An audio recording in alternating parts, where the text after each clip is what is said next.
Bienvenidos a la revisión de la Agenda Económica PM de este jueves acá en CNN Chile, la que a través de distintos indicadores que conocimos hoy y también proyecciones muy importantes dan cuenta del estado actual de la economía en nuestro país. Muy importante para saber cómo está el nivel de gasto, las posibilidades de gasto y también hasta cuándo podrían llegar las presiones inflacionarias y, por supuesto, lo que todos queremos, que los precios empiecen a bajar. Partimos por un indicador muy importante que publicó el Banco Central a través de las cuentas nacionales por sector institucional. Y esa es la gráfica que está detrás mío. Este es el ahorro por sector institucional. Muestra, por ejemplo, el ahorro del gobierno general, de empresas no financieras, de sociedades también, pero yo quiero centrarme en el ahorro por hogares. Son las barras verdes que ustedes ven en pantalla y quiero que nos centremos porque en el último tiempo, desde 2013 hasta la fecha, representan bastante del ahorro de nuestro país. En algunos casos 7% del PIB, en otros casos llegó a estar en 8% del PIB, pero quiero que enfoquemos en la última gráfica. Le pido a Carla, nuestra camarógrafa, la última gráfica que está bien allá, ven allá. Ven allá, la última barra. Ustedes verán que prácticamente no hay una barra verde. ¿Y esto es por qué? Según el Banco Central, ha caído fuertemente el ahorro de los hogares, que es lo que representa esa barra verde. Llega actualmente a 0,2% del PIB solamente. Esto debiera ser aproximadamente unos 700 millones de dólares. No más que eso. Muy por debajo de lo que veíamos en los anteriores trimestres, desde 2013 a la fecha. ¿Qué significa esto? Que se está acabando la gran liquidez que hubo en los hogares de nuestro país, sobre todo en el último tiempo con el IFE universal y los retiros de fondos. Y no solamente una opinión mía, sino que también es una opinión del economista jefe de Scotia, Jorge Zelaibe, y que lo publicó en su cuenta de Twitter, que también vemos a continuación. Esto fue lo que dijo Jorge Zelaibe. Ahorro de los hogares se fue a casi cero el segundo trimestre de 2022, que es lo que yo le mostraba recién. Se consumió toda la liquidez. Entonces, esto da cuenta de que también la inflación ha hecho que las personas hayan tenido que gastar todos sus ahorros, que estuvieron en gran abundancia en el último tiempo. Y así también lo comentan distintos analistas.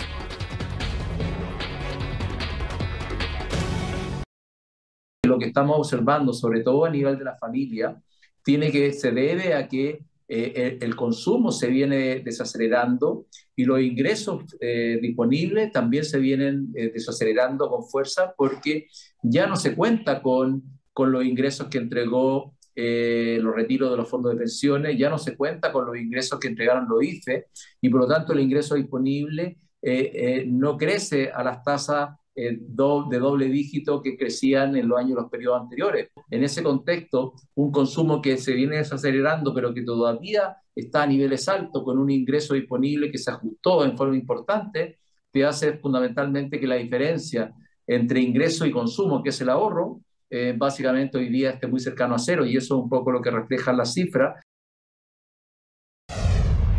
Una razón importante de por qué se está acabando la liquidez, los ahorros en los hogares de nuestro país, es porque el poder adquisitivo de todos los chilenos está cayendo. Es un fenómeno que sucede hace aproximadamente un año seguido, mucho tiempo. ¿Y esto por qué? Porque si bien las remuneraciones, como lo muestra el índice de agosto del Instituto Nacional de Estadística, han subido nominalmente, es decir, en pesos, 11% en los últimos 12 meses e incluso subió 1% en agosto respecto a julio, esto es nominal. Pero lo hemos hablado muchas veces acá en Agenda Económica, que lo que importa es el índice real, porque descuenta la inflación.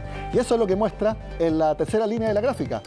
En los últimos 12 meses se ha perdido 2,6% del poder adquisitivo en nuestro país. Esto es porque si bien suben las remuneraciones en pesos, la inflación sube más y por lo tanto el mismo dinero o incluso más dinero alcanza para menos. Así de simple, y por lo tanto las personas tienen que, como decimos acá en Chile, comerse los ahorros. Así funciona lamentablemente el impuesto inflación. Y lo diagnostican también los analistas en el mercado laboral, que como les decíamos, este fenómeno ya lleva 11 meses seguidos.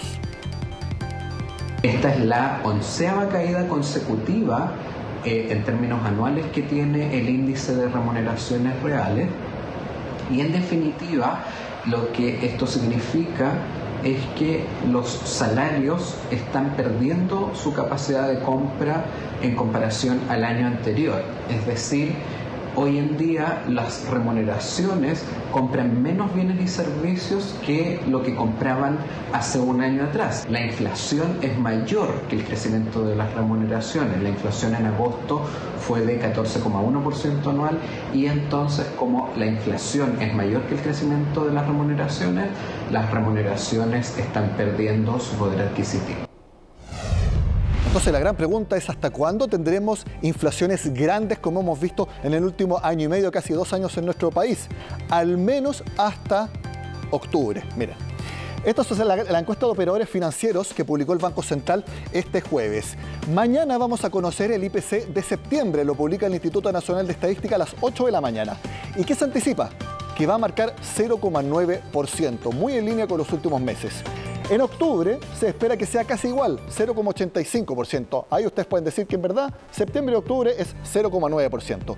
Pero ya a partir de noviembre sigue siendo una inflación alta de 0,5%, pero la mitad de lo que veríamos en septiembre y octubre. Y en 12 meses más, sumado, tendríamos 6% de inflación, el doble del objetivo del Banco Central, pero ese 6% es la mitad de la inflación que tenemos ahora. Por lo tanto, podríamos decir que a partir de noviembre empezaría a bajar las presiones de precios. Y si eso pasa también, disminuye las presiones para que el Banco Central siga subiendo la tasa de interés. Esto también lo mide el Banco Central a través de la misma encuesta de operadores financieros. Ahora mismo la tasa está en 10,75%. Se espera que la próxima semana, el miércoles, se suba a 11,25%, alza de 50 puntos base. Y que en diciembre haya una sola alza más de 25 puntos para dejarla en 11,50%. Ese sería el techo de la tasa de interés según los operadores financieros. Y esto es muy importante. Le pido a Carla nuevamente que nos sentemos acá. Miren, en abril, ahí se espera que por primera vez en todo este ciclo de alza de tasas, el Banco Central empieza a bajarla de 11,50 a 11,25% en abril. Y esto también es lo que leen los analistas. Se observa una leve disminución en las expectativas de inflación para septiembre, pasando desde 1% a 0,9%. Asimismo, las expectativas de inflación a 1 y 2 años también muestran un retroceso. En cuanto a las expectativas de tasa de política monetaria, la encuesta muestra un incremento para la TPM esperada para finales de este año respecto a lo publicado por la encuesta de expectativas económicas de septiembre. Así, los operadores financieros están esperando que el ciclo de aumento de tasa termine en diciembre con una TPM de 11,5%, comparado con el 11% de la encuesta de expectativas económicas. Al igual que todos nosotros que esperamos que la inflación baje en los próximos meses, uno que también lo espera es el ministro de Hacienda, Mario Marcel. Bueno, y recordemos que él fue el presidente del Banco Central, por lo tanto, tiene todo su objetivo en eso, por más que ya no sea su objetivo oficial, pero de todas maneras, como ministro de Hacienda, espera que la inflación baje. Lo volvió a recalcar este jueves al presentar el mes de la educación financiera en nuestro país junto a otras autoridades económicas. Allí estuvo Francisca Bahamondes, que nos cuenta precisamente cuál fue el mensaje del ministro de Hacienda y de las autoridades respecto a la evolución de los precios en nuestro país. Francisca, ¿cómo estás? Así es, Nico. Bueno, hay alta expectación entonces por la cifra que se va a dar a conocer mañana, entonces este IPC de septiembre. Ya lo adelantabas tú con este análisis, ya los expertos han hecho sus apuestas, sus proyecciones con respecto a esta cifra. Hoy día el ministro Mario Marcel también se refirió a esto. Él señalaba precisamente que tanto el Banco Central como las políticas fiscales han estado orientadas justamente a poder bajar entonces los niveles de inflación. Él señalaba que se esperaba entonces justamente que gracias a este trabajo que se ha hecho en conjunto, estas cifras vayan disminuyendo. Entonces lo que se esperaría para mañana es que las cifras vengan a la baja y que este escenario se proyecte en el fondo para los meses venideros. Te invito entonces a que pasemos a escuchar al ministro Mario Marcel con respecto a este tema.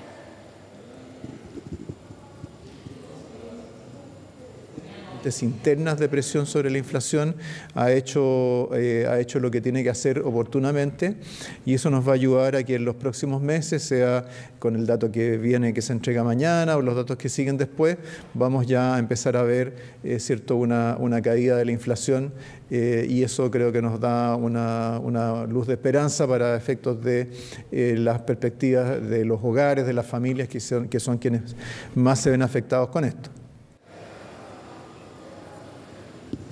El ministro Mario Marcel también tuvo palabras para referirse a la situación de las bencinas. Este jueves subieron por tercera semana consecutiva. Entonces, la bencina de 23 octanos sufrió un alza de 2,1 pesos por litro, mientras que la de 97, 10 pesos por litro. El ministro entonces señaló, consultado ante eventuales alzas en estos precios, él señaló que era posible que en el fondo viéramos nuevas alzas en el precio de los combustibles, que esto justamente depende del escenario internacional y también de la variación del tipo de cambio, un fenómeno al que también estamos atentos, por cierto, de forma bien seguida. Y él también destacó la importancia del MEPCO, el mecanismo de estabilización del precio de los combustibles. Él señalaba que hay países que, a diferencia de nosotros, no tienen este mecanismo, por lo cual se han visto enfrentados a una situación mucho más compleja en relación al alza de los combustibles. Entonces invito entonces a que pasemos a escuchar al ministro Mario Marcel refiriéndose a este tema.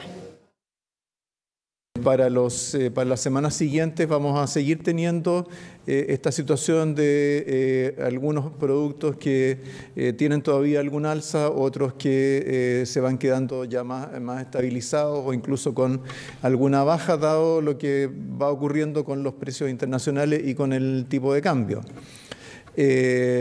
Ahora, nosotros, digamos, el instrumento que tenemos para estabilizar es el MEPCO. El MEPCO ha estado en operación. Creo que cuando uno compara la situación de Chile con países que no han tenido un mecanismo de este tipo, se da cuenta de las ventajas que nos genera. Ya lo mencionabas tú, Nico, anteriormente. Otro tema sin duda que preocupa a las autoridades y también, por cierto, a las personas es el tema de los sueldos, los salarios. Ya comentabas tú que el índice de remuneraciones real que se dio a conocer esta jornada cayó en un 2,6% durante agosto y acumula una baja de 1,8% en lo que va del año. Justamente también tú mencionabas que las autoridades se reunieron esta mañana en torno a actividades sobre la educación financiera. En este punto, la presidenta de la Comisión para el Mercado Financiero señalaba que las instituciones financieras juegan un rol fundamental en educar a la ciudadanía justamente a la hora de escoger, por ejemplo, qué instrumentos financieros pueden utilizar, si es que necesitan pedir un crédito o si es que necesitan endeudarse para poder cubrir ciertas necesidades. Lo importante entonces es asesorarse bien, y también justamente ella puso hincapié en el rol que juegan estas instituciones en el tema educativo. Los invito entonces a que pasemos a escucharla. El sector financiero cumple un rol importante para las personas, pero hay esta asimetría de información de la cual nos hablaba el director del CERNAC, y justamente el cerrar esa brecha de asimetría de información es crítico e importante, y no solamente una labor de las autoridades aquí presentes, sino que también de las mismas instituciones financieras. Justamente en el Consejo Asesor Presidencial no solamente participan o son convocadas instituciones del sector público, reguladores, ministerios, sino que también el sector privado, porque el sector privado justamente cumple un rol importante, son quienes están de cara a los clientes, de cara a las personas. Bastante información durante esta jornada, entonces, Nico, quedamos pendientes a la cifra de la inflación, que la vamos a conocer entonces mañana viernes. La encuesta de operadores financieros ya adelantaba que esta cifra podría haber llegado al 0,9% durante septiembre. Lo cierto es que mañana entonces tendremos el dato certero y veremos también cómo esto influye a lo largo de la situación económica de nuestro país. Y lo tendremos comenzando Agenda Económica AM mañana viernes con Sebastián Aguirre, inmediatamente el análisis del IPC que informe el INE. Francisca Bahamondes, muchas gracias por el despacho. Nos vemos. Bueno, obviamente en este ciclo inflacionario, la idea de las autoridades al subir la tasa de interés es que el costo del dinero sea cada vez mayor y así desincentivar el consumo. Así de simple. Y como vemos, si hay altos precios, el dólar sigue alto y vemos que la liquidez en los hogares ya se está acabando, algo necesario para que disminuya el consumo y así bajen los precios y baje la inflación, obviamente esto hace que caigan las ventas de autos. Una venta de autos que estuvo disparada durante el último año y medio en nuestro país. Bueno, cayeron las ventas de autos en septiembre, tanto nuevos como usados. Cayó la venta de autos nuevos en 13,9% y la de usados cayó mucho más, casi 36%. Obviamente, esto es un reflejo de lo que está pasando en el país y que evidencia que estos números deberían repetirse en los próximos meses. El mercado de los autos usados en el año 2022 va a ajustarse a lo que históricamente fue un año de 1 millón de unidades. El mes de septiembre, que recién finaliza, nos indica que vamos a la dirección de esa cifra. El año 2023 lo estimamos como un año que va a ser similar al año 2022 en los vehículos usados. Lo que sí creemos que va a caer son nuestras proyecciones sobre los vehículos nuevos, los cuales este año van a estar sobre las 410.000 unidades y el próximo año lo vemos entre un 10 y un 15% menos. La explicación para ello es el alto valor del dólar y las altas tasas de interés. Para el año 2023, los asesores expertos Forecast nos han indicado que las economías internacionales debiesen continuar enfriándose, con un aumento del riesgo soberano en las principales economías emergentes, dentro de las cuales se incluye Chile, y un escenario macro local con una persistente alta inflación, un enfriamiento de nuestra economía, una pérdida en la capacidad de la generación de empleos, lo que llevaría a afectar al sector automotriz, para alcanzar ventas del orden de las 335.000 unidades durante el año 2023. Eso de todas maneras se marcaría dentro de un desempeño para un año tradicional, no de desempeños extraordinarios como lo que se han visto en las temporadas recientes, pero que sí va más o menos en línea. Entonces vemos que el termómetro verdadero de la actividad nacional, que es el consumo, ya está viviendo este periodo de fuerte ajuste. Lo viene diciendo la Cámara Nacional de Comercio ya desde hace un par de meses, en los bienes durables sobre todo, muebles, línea blanca, artículos para el hogar, han caído muy fuerte. Y ahora estamos viendo lo mismo en los autos. Podemos decir entonces que ya se está produciendo el ajuste, muy necesario. Lamentable, ok, pero necesario para que baje la inflación en nuestro país. Hacemos la pausa en Agenda Económica y al regreso seguimos con los números porque vamos a repasar los balances fiscales que tiene proyectados el gobierno para cierre de este año y también muy importante para los próximos años en cuanto a déficit y también muy importante para cómo ve el mundo financiero internacional a nuestro país, la deuda pública. Al regreso acá en Agenda Económica.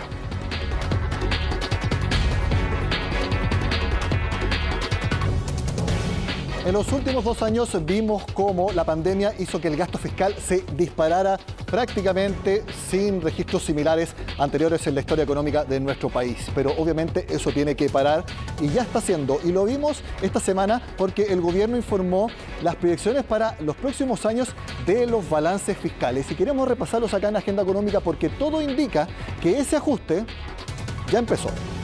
Aquí vemos las proyecciones de los balances y de los déficits esperados, tanto efectivos como estructurales. Los efectivos tienen que ver con el balance entre ingresos y gastos, los que realmente hace un gobierno en un año. Y aquí vamos a la última línea de esta gráfica que se presentó en el último informe de finanzas públicas. Para 2024 se espera que el déficit efectivo sea 2,2%.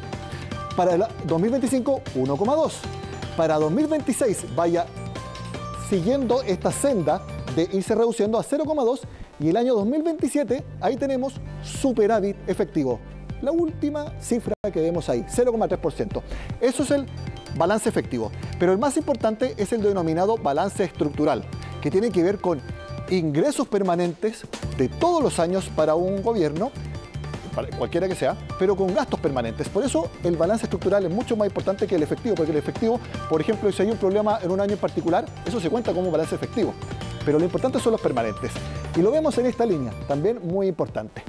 2024 se espera que el déficit estructural sea de 1,8% del PIB. Ahí lo voy a apuntar bien. Ahí está, el año siguiente, 2025, caiga a 1,1% de déficit. 2026 sería apenas un déficit muy leve de 0,3%. Y el número final es muy importante, 0,0. ¿Qué quiere decir con eso? En 2027 se lograría lo que se conoce como equilibrio estructural. que los ingresos permanentes se ajusten casi perfectamente con los gastos permanentes. Es decir, ni superávit ni déficit. Equilibrio estructural. Ahora, ¿qué es lo que lleva a esto? Algo muy importante. Reduciendo la deuda pública, que en los últimos 10 años se ha disparado también en nuestro país y las clasificadoras de riesgo la ven con lupa para saber también cuál es la clasificación que le ponen a un país en particular. Y esa clasificación, como lo hemos visto, ha caído en nuestro país en los últimos años. Entonces, ¿qué es lo que proyecta el gobierno en el informe de finanzas públicas como deuda pública? Lo vemos a continuación. En 2024, esta habrá subido a 40,3% del PIB. Un año después, en 2025, habrá subido a 41%. Pero hasta ahí se quedaría, porque en 2026 bajaría apenas a 40,9% y miren, ya en 2027 quedaría en 38,9% del PIB la deuda pública y la idea, por supuesto, es que se estabilice en esos rangos. Precisamente los analistas concuerdan bastante, no solo en la necesidad de que todo esto que les mostré se cumpla, sino que efectivamente pueda llegar a estos niveles. Esta trayectoria que se presenta en el informe de finanzas públicas muestra una estabilización, ¿verdad?, a grandes rasgos de la deuda por debajo del 40% del PIB, un nivel que es inferior al nivel que el propio Ejecutivo ha considerado como prudente, que es 45% del PIB. Entonces, si se cumple esta trayectoria, digamos, creo que es una muy buena noticia desde el punto de vista de la visión de las agencias clasificadoras de riesgo. Ciertamente tenemos presiones fiscales de distinto tipo, pero creo que esto resalta la importancia de avanzar en la consolidación fiscal. Creo que un punto bien importante es que si logramos mantener esta dinámica de la deuda, los pagos de intereses, por ejemplo, que tiene que hacer el país, se mantienen acotados y sería ideal, sería muy importante que se cumpla este objetivo en materia, primero, de cumplimiento de las metas de balance estructural, porque como dije, ese es el ancla de la política fiscal, y segundo, ¿verdad?, en materia de endeudamiento público, porque esta trayectoria sería muy positiva si es que se termina cumpliendo después de este periodo de gobierno. De esta forma terminamos esta agenda económica que quisimos entregarles una radiografía completa del momento económico de nuestro país y que por supuesto se va a complementar con lo que conoceremos este viernes, el IPC de septiembre, que les tendremos todo el análisis por supuesto acá en el programa. Sigan con nosotros en CNN Chile.